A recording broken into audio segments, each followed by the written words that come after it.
Hi hello welcome back to our YouTube channel. അപ്പം നമ്മളിന്ന് വന്നിരിക്കുന്നത് ഇപ്പോൾ റെലവൻ്റ് ആയിട്ട് നിൽക്കുന്നൊരു ടോപ്പിക്കാണ് അല്ലേ, അഖിൽമാരാരുടെ പറഞ്ഞ കുറച്ച് കാര്യങ്ങൾ. അതിൽ റെനീഷ ആയാലും അതുപോലെ തന്നെ നാദറ ആയാലും മറ്റ് ഇപ്പം റിനോഷ് ചില കാര്യങ്ങൾ പറഞ്ഞു വന്നു. അങ്ങനെ കുറച്ചധികം പേര് വരുന്നുണ്ട്. ആൻഡ് ലേഡീസ് പറയുന്ന മെയിൻ കാരണം പേര് പറയാനാണ് അല്ലേ. അതായത് ആരാണ് ഇതിന് ഇങ്ങനെ ഉപദ്രവിക്കപ്പെട്ട അല്ലെങ്കിൽ ഇങ്ങനെ വഴങ്ങിക്കൊടുത്ത ആ ഒരു പെൺകുട്ടിയുടെ അല്ലെങ്കിൽ ആ ഒരാളുടെ പേര് പറയാൻ.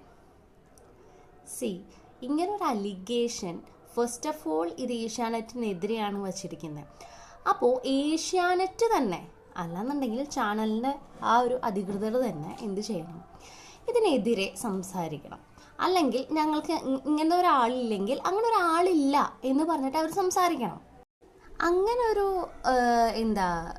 ചാനലുകാർ തന്നെ അല്ലെങ്കിൽ അതോറിറ്റി തന്നെ ഒന്നും എടുത്തിട്ടില്ല. ബിഹൈൻഡ് ദി സീൻ നടക്കുന്നുണ്ട്, അഖിൽമാർക്കെതിരെയുള്ള കാര്യങ്ങളൊക്കെ നടക്കുന്നുണ്ടാവും. പക്ഷേ മുന്നിലേക്ക് വന്നിട്ട് ഞങ്ങൾ തീരുമാനം എടുക്കാം ഓർ അങ്ങനെ ഒരു വാർത്ത ന്യൂസ് എവിടെയെങ്കിലും നിങ്ങൾ കേട്ടോ ഇതിനെതിരെയായിട്ട്? കേട്ടിട്ടില്ല. ആൻഡ് ഞാനൊരു പെൺകുട്ടിയാണ്. നാളെ മേലാക്കം ഒരു കോമണർ എന്ന രീതിയിലോ അല്ലെങ്കിലോ ഇപ്പം ഞാൻ പോവുകയാണെന്നുണ്ടെങ്കിൽ തന്നെ നമ്മൾ ചിന്തിക്കുക എന്താ, നമുക്കെതിരെ ഇങ്ങനെ ഒരു സിറ്റുവേഷൻ വരുന്ന സമയത്ത് ഓൺ ദ സ്പോട്ട് ഞാൻ എന്താ ചെയ്യുക, പബ്ലിക്കായിട്ട് ഞാൻ അത് റിവീൽ ചെയ്യുക. എനിക്ക് ഇങ്ങനെ ഒരു സംഭവം അവർ എന്നോട് ചോദിച്ചു, ഓർ ഏഷ്യാനെറ്റിൻ്റെ ഭാഗത്തുനിന്ന് ഇങ്ങനെ ഒരു വൃത്തികെട്ട രീതിയിലുള്ള ഒരു കാര്യം ഉണ്ടായി എന്നുള്ള രീതിയിൽ.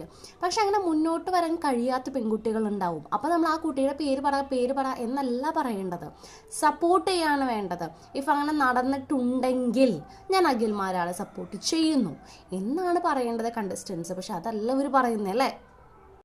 പിന്നെ അതിൽ പോയിട്ടുള്ള എക്സ് കോണ്ടസ്റ്റൻസിനെ ആയാലും ലേഡീസിനെ വെച്ചിട്ട് മറ്റുള്ളവർക്ക് സംശയം തോന്നാം, ഞാനാണോ ഇത് കേൾക്കുമ്പോൾ പബ്ലിക്കിലേക്ക് ഇത് വിടുമ്പോൾ ഇനിയിപ്പോൾ ഞാനാണോ ഇത്, അല്ലെങ്കിൽ എൻ്റെ ഫാമിലിയിൽ ഇഷ്യൂ ഉണ്ടായിരിക്കാം. നോക്കൂ, നമ്മളല്ലാത്ത ഒരു കാര്യത്തിന് ആരെന്ത് നമ്മൾ തെറ്റിദ്ധരിച്ചാൽ ഒരു വിഷയം നമുക്ക് അവിടെ വരേണ്ട ആവശ്യമില്ല. ഞാൻ ചെയ്യാത്തൊരു തെറ്റിന് മറ്റുള്ളവർ ഞാൻ ചെയ്തു എന്ന് പറഞ്ഞാൽ എനിക്കിപ്പോൾ എന്താ, അത്രയും ചിന്തിച്ചാൽ മതിയല്ലേ. നമുക്ക് പബ്ലിക്കലി പോസ്റ്റ് ഇടണമെങ്കിൽ നമുക്ക് സപ്പോർട്ട് ചെയ്തിടാം.